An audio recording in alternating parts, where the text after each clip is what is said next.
Have you ever wondered what it would feel like to face the deadliest creatures from Earth's past, not as a spectator, but as prey? The ancient world was a brutal arena, where survival meant outlasting monsters shaped by millions of years of evolution. Today, we're diving into the terrifying reality of being hunted and killed by prehistoric animals. We'll use science and imagination to reconstruct these final, fateful moments. From bone-crushing jaws to suffocating coils, we'll confront the ultimate nightmare scenarios of the ancient world. Join me as we peel back time and witness the final moments in the face of nature's most formidable creations. Imagine standing in a late Cretaceous forest, the air thick and humid, when the ground begins to tremble. The birds fall silent, something massive is coming. You turn, and there it is. Tyrannosaurus Rex towering above, muscles rippling beneath scaly skin. Its eyes lock onto you, sharp and intelligent, a predator's gaze. The ground shakes as it approaches, each step closing the distance with terrifying speed. There's nowhere to run. Its colossal head lowers, jaws opening to reveal banana-sized serrated teeth. The stench of rot fills the air, a reminder of its last kill. No cinematic roar, just a rush of air as it lunges. The impact is cataclysmic. Its jaws clamp down with the strongest bite force in history. Bones shatter instantly, your nervous system overwhelmed before pain can register. In a fraction of a second, you're obliterated, crushed and torn, a mere morsel for the tyrant king. The T-Rex lifts its head, swallowing its prize in a single, powerful motion.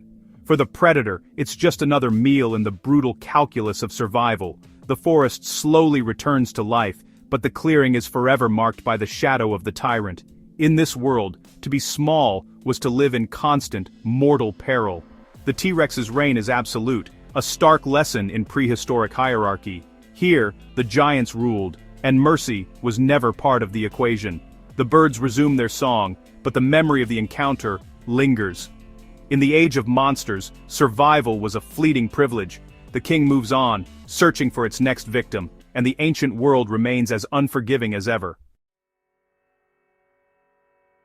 Now, picture the arid plains of Cretaceous Mongolia. You're moving through a rocky canyon, but you're not alone. A flicker of movement, a flash of feathers, signals you're being watched. Shrill calls echo. They're communicating, coordinating a hunt. Suddenly, a pack of velociraptors emerges, smaller than in movies, but terrifyingly agile. Their eyes gleam with intelligence as they herd you toward a trap. One leaps onto a boulder, displaying its deadly sickle-shaped claw.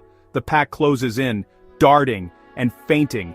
Their shrieks a cacophony of excitement. The lead raptor lunges, not to bite, but to slash. Its claw slices deep, pain blinding as muscle and sinew are torn. You stumble, and another attacks from the side. They pin you down, using claws and jaws in a coordinated assault. It's a death by 1,000 cuts, each one precise and debilitating. Their teeth tear at wounds, life ebbing away in a brutal drawn-out process. The last thing you see, bright unblinking eyes, and hear their triumphant calls. For velociraptors, teamwork is the ultimate weapon. Intelligence and cooperation make them masters of the hunt. In this world, even the small can be deadly, and the pack always wins. Now, the sweltering mangrove swamps of ancient North Africa. You wade through murky water, surrounded by towering trees and decay. Suddenly, the water erupts. A massive crocodile-like snout breaks the surface. Spinosaurus emerges, its sail rising above the reeds. The largest carnivorous dinosaur ever. Built for water, it's the apex predator here. Its gaze locks onto you, sensing your movement. Before you can react, it lunges. No roar, just the rush of displaced water. Its jaws clamp around your torso, conical teeth piercing deep.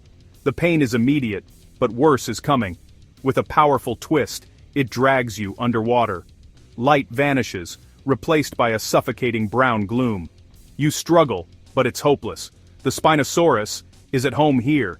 The end comes not from the bite, but from drowning in the prehistoric river. Your lungs burn, vision fades, and the last sensation is the relentless grip of those jaws. The Spinosaurus retreats to consume its prize in solitude. In its domain, you were simply prey, an intruder who paid the ultimate price. The river returns to silence, the king unchallenged. In this world, water hides the deadliest monsters. drift into the Miocene oceans, an endless blue, serene on the surface, but deadly below. A vast shadow circles beneath you, so immense it seems unreal. Fish scatter in panic, dread settles in. The shadow resolves into Megalodon, a shark over 60 feet long, dwarfing any modern predator. It moves with slow, confident power, assessing you with ancient indifference. Suddenly, it vanishes into the depths. Silence. Then, from below, it rockets upward. The water bulges, then explodes as Megalodon breaches, jaws wide enough to swallow a car. Hundreds of serrated teeth, each over 7 inches long, close with a force of 18 tons. The impact shatters bone, the bite tears you apart. There's no struggle, just instant total obliteration. The water turns red, the only evidence of your existence. Megalodon swallows the remains and disappears, ruler of the ancient seas. In these waters humans would be nothing but prey. The ocean's true king leaves no survivors. The silence returns, but the terror lingers. In the prehistoric deep, you are never safe. The Megalodon's reign is absolute, and the sea keeps its secrets. Fast forward to the Ice Age. Vast plains, herds of mammoth, and a master of ambush. Smilodon, the saber-toothed cat. Stocky and powerful, it waits in tall grass, perfectly camouflaged. You walk by, unaware. There's no warning. Smilodon explodes from hiding, slamming into you with crushing force. Its weight pins you, claws digging in. You're immobilized, staring up at its terrifying saber teeth, nearly a foot long, razor sharp. With immense neck strength, it drives them into your throat. The pain is sharp and brief, as arteries and windpipe are severed. Blood pours out, your strength fades in seconds. The world spins and darkens as oxygen vanishes. Smilodon steps back, letting you bleed out, avoiding a dangerous struggle. Its killing technique is brutally efficient, perfected over millennia. Even giant prey falls to this assassin. For you, it's a sudden, violent end. The saber-tooth's reign is swift and merciless. In the Ice Age, ambush was everything, and Smilodon was the ultimate predator. The grass hides the hunter, and the hunted never sees it coming. Enter the rainforests of Paleocene South America. 60 million years ago, the air is thick and hot, the jungle swampy and treacherous. What looks like a log in the water shifts, a massive, scaled body ripples. Titanoboa, the largest snake ever, over 40 feet long and weighing a ton. It glides silently, eyes unblinking, sensing your warmth. Suddenly, its head darts forward, jaws clamping onto you. The bite is painful, but it's just the beginning. Coils whip around you, muscle and scale enveloping you in an instant. The pressure mounts, over 400 pounds per square inch. Each breath you exhale, the coils tighten, ribs cracking, air forced out. Vision tunnels as blood flow is cut off. The pain is total, a crushing agony. Consciousness fades, not from lack of air, but from circulatory collapse. Titanoboa waits until you're still, then begins to swallow you whole. In this world, the serpent is king. The jungle returns to silence, the only trace, a ripple in the water.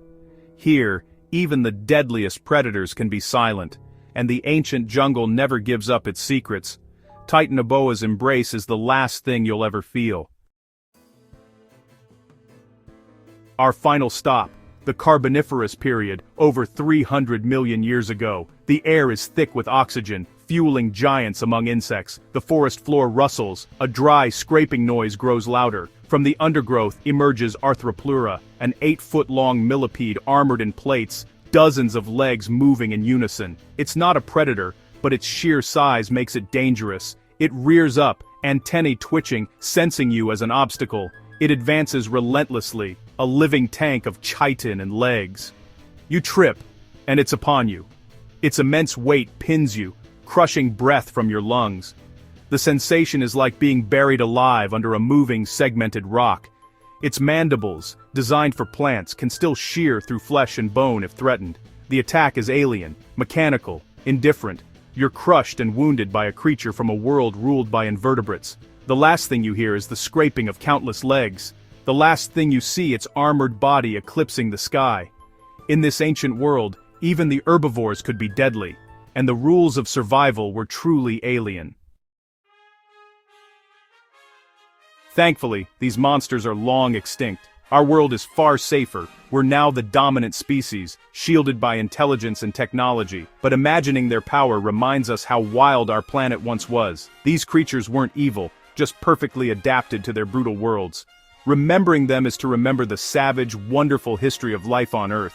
Which prehistoric animal would you least want to meet? Let us know in the comments and subscribe for more journeys into the past.